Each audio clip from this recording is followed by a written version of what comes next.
Hi, we're back at SpaCap.com's testing grounds for covers. I have a foam cover behind me all set up, ready to have the hailstone test performed on it. Let's see if I can hit it a few times.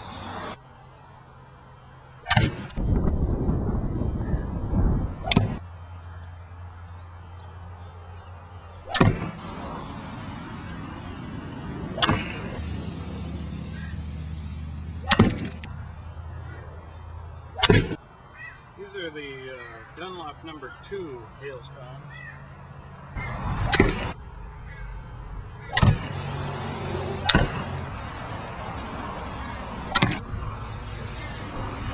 Let's get a close-in shot here, see if we can spot any damage.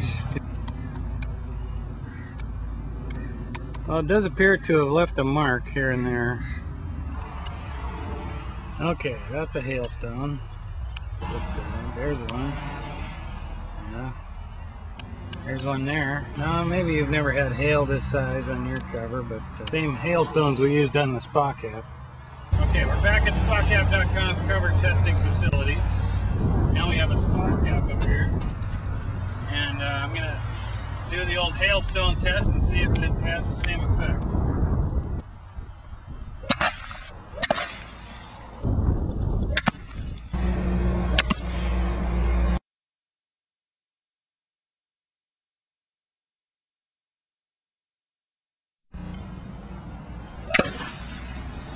Okay, that was a good one. Let's see if we got any damage here. No damage. No damage.